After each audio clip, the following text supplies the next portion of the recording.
জয় গুরু শ্রী গুরু প্রেমানন্দে হরি হরি ওম হরি ওম ওম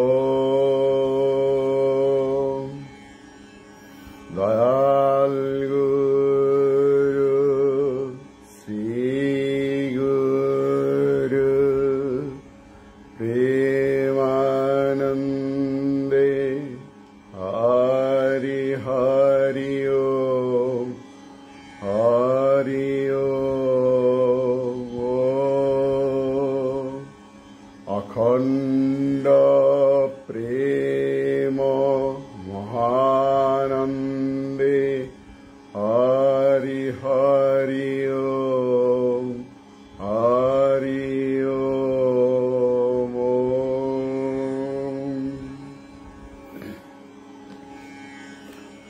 হরি ওম। ওম পবিত্র অখণ্ড সংহিতা বা নবযুগের নবীন বেদ অখণ্ড মণ্ডলেশ্বর শ্রী শ্রী স্বামী স্বরূপানন্দ পরমহংসদেবের উপদেশ বাণী চতুর্বিংশ খণ্ড হইতে পাঠ। মাতৃ স্নেহ ও সন্তান বাৎসল্য। শ্রী শ্রী বাবামণি বলিলেন, দৃষ্ট বস্তু দেখে সৃষ্টিকর্তার অভিপ্রায় কতকটা নিশ্চয় ধারণায় আনা যায়। এতটুকু যুক্তি শক্তি ভগবান মানুষকে দিয়েছেন। আদিম প্রাণীর ভিতরে লক্ষ্য করলে দেখা যায় নিদারুণ নিষ্ঠুরতা, যা নিজ সন্তানকে পর্যন্ত ভক্ষণ করে ফেলতে বা ধ্বংস করে দিতে কুণ্ঠাবোধ করে না। এই নিষ্ঠুরতায় যদি ঈশ্বরের অভিপ্রেত হতো, তবে উন্নততর প্রাণীর স্তরে পৌঁছে আমরা মাতৃস্নেহ বা সন্তান বাৎসল্য নিশ্চয়ই দেখতে পেতাম না।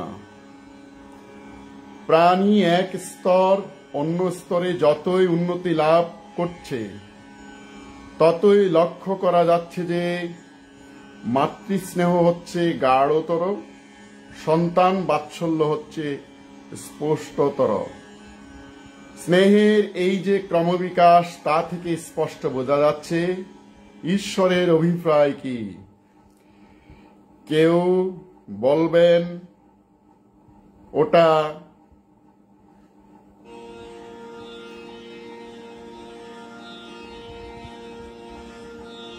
প্রকৃতি, ওটা ঈশ্বর নয়।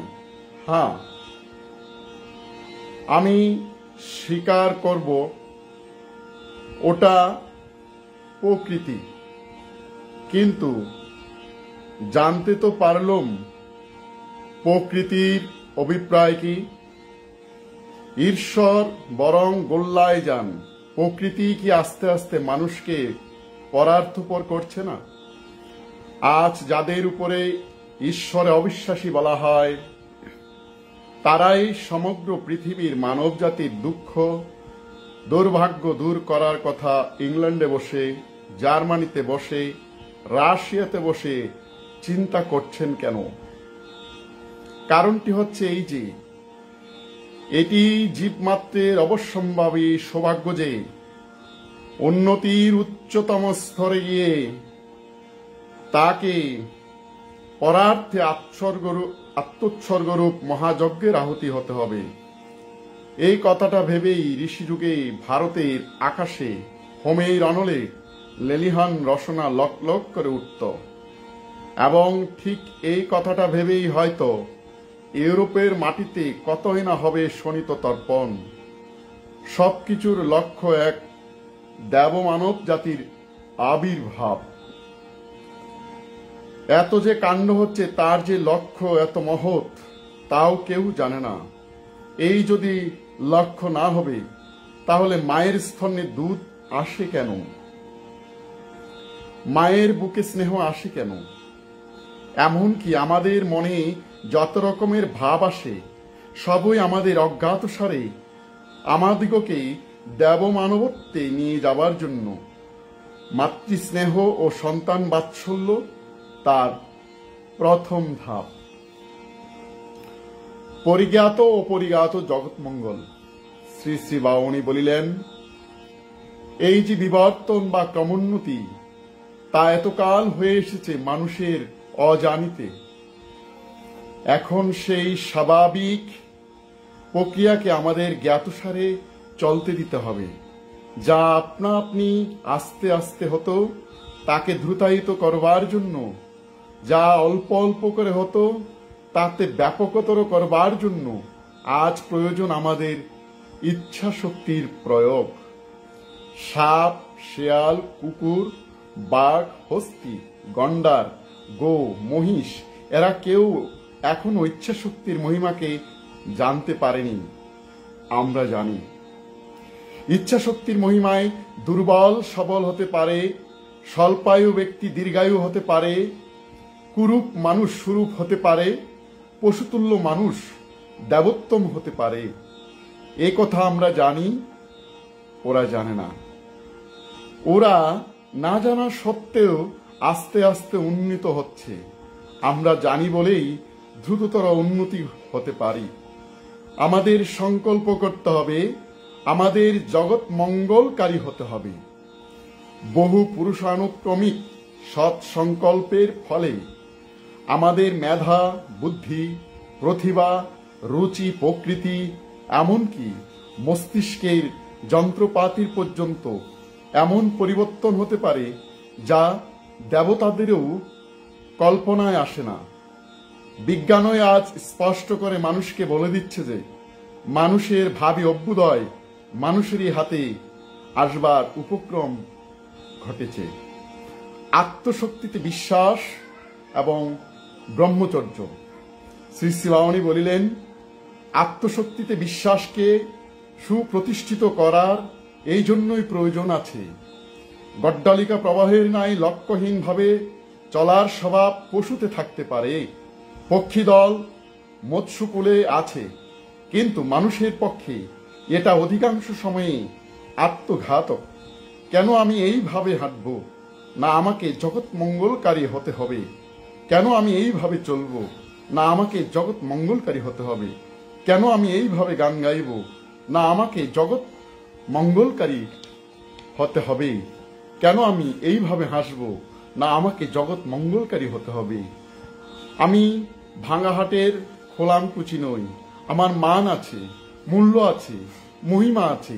এই আত্মবিশ্বাসটুকুর প্রয়োজন। আর এই আত্মবিশ্বাসটুকুর জন্য চাই ব্রহ্মচর্য। ব্রহ্মচর্যবিহীন ব্যক্তিও দু চারটা সৎ কাজ করতে পারে, কিন্তু ব্রহ্মচর্য নিষ্ঠা ব্যক্তির সে সামর্থ্য সীমাহীন।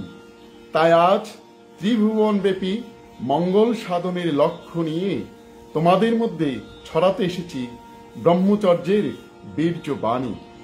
বক্তৃতা প্রায় 3 ঘন্টা কাল চলিল।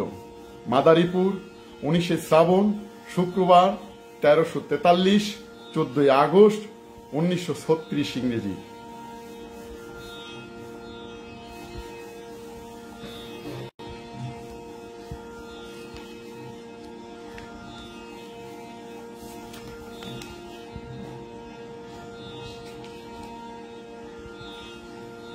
পিতামাতার দায়িত্ব। শ্রী শ্রী বাউনী বললেন, আমরা যারা নিজেরা লোক শিক্ষকের বেশ ধারণ করে সভামঞ্চে দাঁড়িয়ে ভাষণ দিচ্ছি, দায়িত্ব শুধু আমাদের একার নয়। যে পুরোহিত ঠাকুরেরা বিবাহের আর শ্রাদ্ধের মন্ত্র পড়ান, একা তাদেরও নয়। যারা দীক্ষা মন্ত্র কর্ণমূলে উচ্চারণ করে শিষ্য করে থাকেন, একা তাদেরও নয়। যারা স্কুলে কলেজে ছড়ি গুড়িয়ে গাঁধা পিটিয়ে মানুষ করেন, কেবল তাদেরও নয়।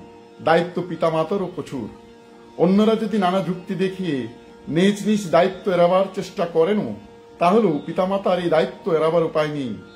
পিতামাতারা পুত্র কন্যাদিগকে যদি এই বিষয়ে উপদেশ দেন, উৎসাহ যোগান, তবে নিশ্চয়ই আমাদের ন্যায় তুচ্ছ জনসেবকেরা সমাজের স্থায়ী কল্যাণ সাধনে সহযোগিতা করতে বিন্দুমাত্র ত্রুটি করবে না।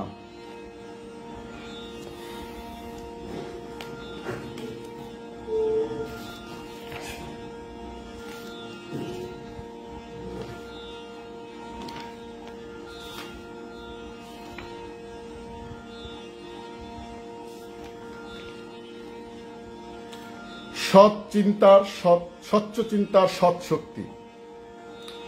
ত্রিপুরা জেলা অন্তর্গত পাইকপাড়া গ্রাম নিবাসী জৈনক পত্রলেখকের পত্রের উত্তরে শ্রী শ্রী বাউন লিখিলেন, তুমি যদি তোমার নিরালা কুঠিরে বসিয়া একান্ত মনে স্বচ্ছ চিন্তার অনুশীলন করো, তাহলে তাহার সৎ শক্তি লক্ষ যোজন দূরে হইলেও কোথাও না কোথাও কাহারো না কাহারো প্রাণী সৎ সংগ্রামের প্রেরণা যোগাইবে। এই কথার যথার্থ আমি সুস্পষ্ট রূপে জানিয়াছি। এই জায়গায় মানুষ, পশুপক্ষী, কীট পতঙ্গ অপেক্ষা শ্রেষ্ঠ। বলদর্পিত অসুরকে তুমি হয়তো অস্ত্র বলে নিধন করতে পারো নাই, আমি হয়তো মনশক্তির অমোঘ প্রভাবে তাহাকে হীনবীর্য করিতে পারিব। নবজাগ্রত দেবজাতির আবির্ভাবে রিয়ায় হয়তো কোটি নক্ষত্র খচিত ছায়াপথ হইবে, তাহার প্রমাণ আমি পাইয়াছি। যাহা আমি প্রত্যক্ষ উপলব্ধিতে পাই নাই, এমন প্রত্যয়ে আমি আস্থা ন্যস্ত করি না। ইহা আমার আজন্ম স্বভাব। তোমাদিগকে আমি না বুঝিয়া আমার কথা বিশ্বাস করিতে বলিতেছি না। সৎ চিন্তার তীব্র অনুশীলন করিয়া এই কথার সত্যতার পরখ লইয়া লও। অবক্ষয়কারী চিন্তা প্রবাহ প্রবাল স্রোতে বহিতেছে বলিয়ায় ভয় পাইবার কিছু নাই। একদিকে যখন একদল লোক চিন্তার জগতে উচ্ছৃঙ্খলতা আনিয়া সতী সাধ্বীকে প্রচ্ছন্ন গণিকায় পরিণত করিতে চলিয়াছে, অপরদিকে তখন আমরা মহৎ চিন্তার অমোঘ প্রভাবে এমনই বিদ্যুৎময় ঝঙ্কার সৃষ্টি করিব, এমনই সমুদ্র শোষণী মহাচম্বুকের অবর্ণনীয় শক্তির আবির্ভাব ঘটাইব, যাহাতে রুক্ষ মূর্তি মহাসমুদ্রে নিমষ মধ্যে শ্যামায়ন শোভান্বিত শস্য প্রান্তরে রূপান্তরিত হইয়া যায়। স্বচ্ছ চিন্তার শক্তিতে আমরা অকল্পনীয়কে বাস্তবায়িত করিব, অসম্ভবকে নয়ন গ্রাহ্য করিব, অভাবনীয়কে লাভ করিব। প্রত্যেকের মনে মহৎ চিন্তার এই শক্তিতে বিশ্বাস জাগাও। ইহা অপেক্ষা বড় সেবা দেশ জাতি জগৎকে কেহই দিতে পারিবে না। যাহাদের আচার বিচার প্রচার মানুষের শ্রবণ নয়ন মনকে কলুষিত করিতেছে, তাহাদিগকে প্রতিরোধ আমরা এইভাবেই করিব। হরি ওম। পবিত্র অখণ্ড সংহিতা পাঠ আপাতত এখানেই সমাপ্ত। ওম শান্তি, ওম শান্তি, ওম শান্তি।